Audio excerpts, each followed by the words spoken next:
Welcome. I'm feeling very fancy with my new mic, and the stand lights up into neon rainbow colors, so you know I'm feeling myself right now. So, thank you for joining me. This is going to be the first lecture portion of the four big ideas and the characteristics of living things. And that will be a part of the group shared notes that you're working with your bio buddies on. So I have decided to break this into two parts so as not to drone on in a very long video lecture.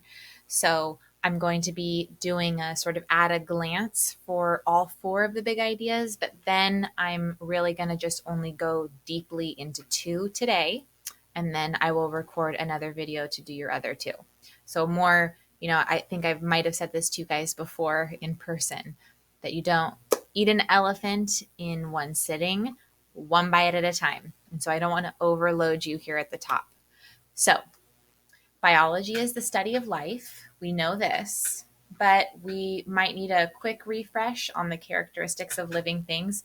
And I know we did this in my advanced bio class together, but I have come up with a mnemonic kind of dance to do with you guys to make sure that you remember the 8 characteristics of living things.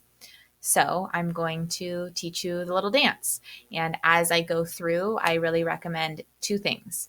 You pause the video so that you can practice the moves and so that you can fill in the group shared notes. I'm pointing down here because I am linking the group shared notes in the YouTube about section. Okay. So here we go. So I'm going to stand up.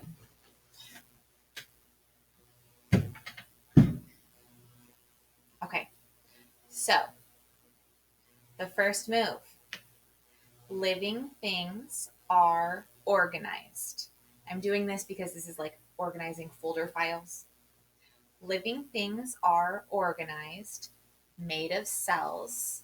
Cells are the basic unit of life, whether it's a unicellular organism all the way to complex multicellular organisms like you all. So living things are organized, made of cells. They acquire material and energy. They respond. I jumped one. Let's start from the top. Living things are organized, made of cells. They acquire material and energy. They maintain homeostasis. Now, why am I doing the up and down for homeostasis? We know that it's a mechanism, it's a feedback loop mechanism in the body that brings the body back to a stable state. Homeostasis literally means stable state. So this could be temperature fluctuation, right? You're really, really hot, but then your body sweats so that you cool back down. This could be the fluctuation of insulin levels after you've eaten a large meal. So this is our representation of homeostasis. So let's do it from the top. Living things are organized, made of cells. They acquire material and energy. They maintain homeostasis. They respond to stimuli.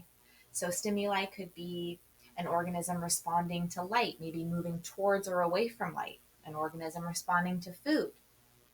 So, from the top, living things are organized, made of cells. They acquire material and energy. They maintain homeostasis. They respond to stimuli. They reproduce. They grow and develop. They adapt. So I'm doing, this is representing adaptations. The wings on birds is an adaptation over time, change over time. So they adapt and die. So let's do that from the tippy top. And again, I'm really recommending that I should have made this bigger. So I will do big screen here for you for the finale. All right, from the top with me. Living things are organized, made of cells. They acquire material and energy. They maintain homeostasis.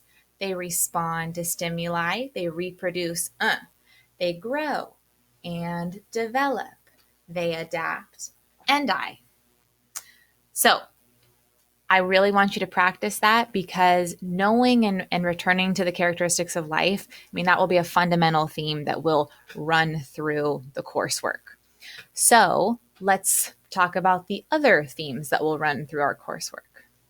Let me just make myself small. All right.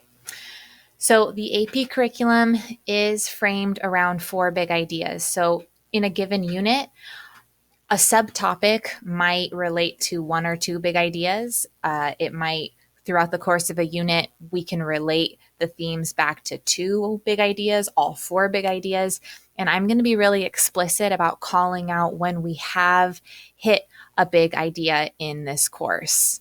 And the reasoning behind the College Board coming up with these big ideas is because there was, in former years, a big emphasis on students memorizing all of these isolated facts and not really being able to apply it to a larger theme or a larger system.